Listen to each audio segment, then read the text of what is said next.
የአካባቢውን ሀገራት በጥይት አረር ድፍን ዓለምን ደግሞ በዋጋ ንረት እየለበለበ ያለው የፋርስ ባህረ ሰላጤ ጦርነት ዛሬ 5ኛ ሳምንቱን ደፈነ። በመራራ ጠላቶቿ አሜሪካና እስራኤል በንቀት የታየችው ኢራንም በእነዚህ ሳምንት ጠላቶቿን ገድላ እየሞተች ነው። እንደውም ገና ጦርነቱ በተጀመረ በአንድ እጅ ጣት የሚቆጠሩ ቀናት የምንፈልገውን አሳክተን ድልን ጨብጠናል ያሉት ዶናልድ ትራምፕ አሁን ከአንድ ወር በኋላ 2 እና 3 ሳምንታት ተጨማሪ ጊዜ ያስፈልገናል ቢሉም ኢራን የጦርነቱን መጠናቀቅ መወስነው እኔ ብቻ ነኝ እያለችን ነው።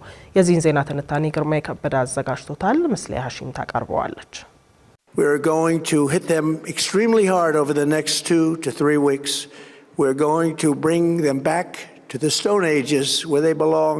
በርግጥ ዓለም ግራ ተጋብቷል። የአሜሪካው መሪና ሹሞቻቸው ጦርነቱ ሲለኮስ አስቀመጥናቸው ያሏቸው ግቦች መሳካታቸው መሬት ወርደው ሳይታዩና የፈርሱ ጦርነት ቀን በቀን እየተጋጋለና አድማሱን እያሰፋ እየታየ የዋይት ሀውስና ፔንታገን ባለስልጣናት ግን ስለተቀዳጁት ድል የገዛ ህዝባቸውንና ዓለምን ለማሳመን በእጅጉ እየጣሩ ነው። እርግጥ ነው ኢራን በርካታ መሪዎቿን በጠራራ ፀሐይ በወረደ መብረቅ አጥታለች። የአየርና የባህር ኃይሏን ሙሉ በሙሉ በሚባል ደረጃ ታሪክ ሆነዋል። በርካታ ወታደራዊና ሲቪል ተቋማት ትቢያ ሆነዋል። ኢኮኖሚዋም አይሆኑ ሆኖ ተጎድቷል። በሌላ በኩል ይህን ያህል በርትታ ትዋጋለች ተብላ ያልተገመተችው ቴህራንም የአሜሪካና እስራኤል የመከላከያ ገበናን እርቃን አስቀርታለች ማለት ይቻላል። አሜሪካ በስስት ከምታያቸው 16 ያህል ልዩ የሚሳኤል ጥቃቃኝ አውሮፕላኖቿ አንደኛውን በሳውዲ አረቢያ የአሜሪካ የጦር ሰፈር እንዳለ የኢራን ሚሳኤል ሲሳይ ሆነዋል። በዚህም ፍጹም ጠንካራ የመከላከያ አቅም እንዳላቸው በስፋት ይነገርላቸው የነበሩት ዩኤስ አሜሪካና እስራኤል እንደ ማንኛውም ትንሽ ሀገር ከጠላት ሚሳኤልና ድሮን ጥቃት ሊያመልጡ እንደማይችሉም ተንቃ የነበረችው ኢራን ለዓለም አሳይታለች። እንደውም የአሜሪካ የወደፊት ዋና ተገዳዳሪ የሆኑት ሩሲያና ቻይና ከዚህ የኢራን ጦርነት የአሜሪካን ስስ ብልት ለይቶ ለማወቅ ህቡዕ በረከት ወርዶላቸዋል ማለት ይቻላል። የምን ባል ከምን አያስጥልም እንደሚባለው ደግሞ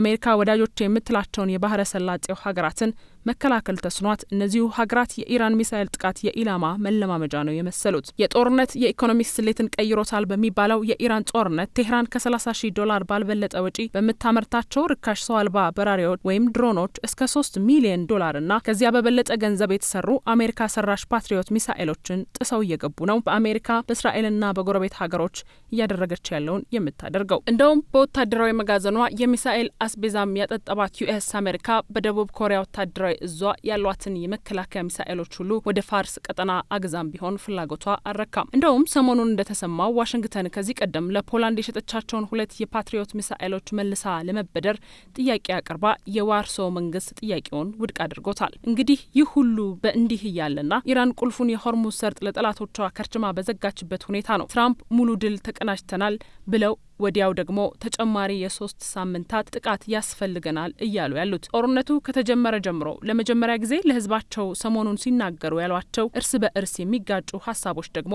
በተቃዋሚዎቻቸው እያስተቻቸው ነው። በኢራን እነሱ ሪጅም ቼንጅ የሚሉት የአገዛዝ ለውጥ በጦርነት እቅዳችን አልነበረም የሚሉና ከፈለጋችሁ ደግሞ ይኸው የአገዛዝ ለውጥ ተደርጓል፣ ዋና ዋና መሪዎቻቸውን በሙሉ ገድነናል ሲሉም ተደምጠዋል።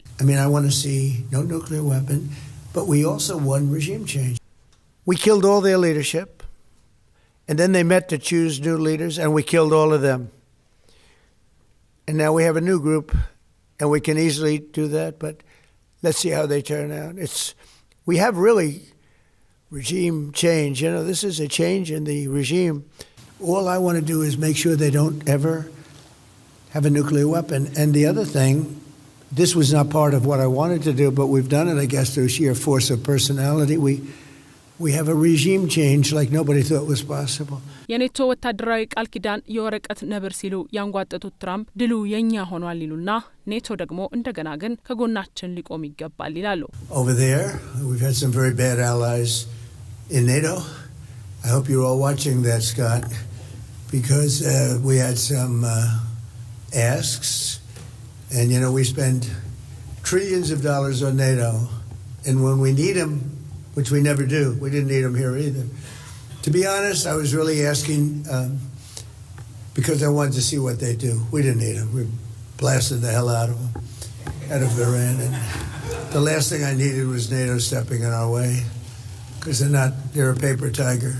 በሆርሙዝ ሰርጥ መዘጋት የአሜሪካ የነዳጅ ዋጋ እየናረና የኢኮኖሚ ምሰሶ የሆነው የአክሲዮን ገበያ ቁልቁል እየወረደም ቢሆን ድል በድል ነን የሚሉት ትራምፕና አስተዳደራቸው የሆርሙዝን የማስከፈት አደራ ተልእኮን ለሌሎች ሀገራት በማባበልም በማስፈራራትም ይሰጣሉ። በሌላ በኩል ኢኮኖሚዋና ወታደራዊ አቅሟ በእጅጉ መጎዳቱ የማያወራርድባት ኢራን ዛሬም ገና ለ6 ወር የሚበቃ ዝግጅት አለኝ እያለች ነው። እንደውም እንደ የመኑ ሀብቲ፣ የሊባኖሱ ሄዝቦላና የኢራቅ የቴህራን ደጋፊ ኃይሎች ጦርነቱን በይፋ እየተቀላቀሉና የጦርነት ጨዋታውን መድረክ እያስፋፉት ነው። አሜሪካ በፊናዋ በ10 ሺዎች የሚቆጠሩ ልዩ ኮማንዶዎችን ወደ መካከለኛው ምስራቅ በመላክ የፍጻሜ ለሚመስለው ጦርነት እየተዘጋጀች ነው። ኢራንን ወደ ድንጋይ ዘመን እመልሳታለሁ ነው የሚሉት ትራምፕ። ከአሜሪካ መንግስት ባለስልጣናት በየጊዜው ተለዋዋጭና እርስ በርስ የሚጋጭ አስተያየቶችን የሚፈትሹ ተንታኞች ደግሞ ዩኤስ አሜሪካ በደንብ ያልታሰበበት ጦርነት በመጀመሯ ነገ የሚሆነውን የገዛ መሪዎቿ እንኳን በቀጥታ መተንበይ አይችሉም እያሉ ነው።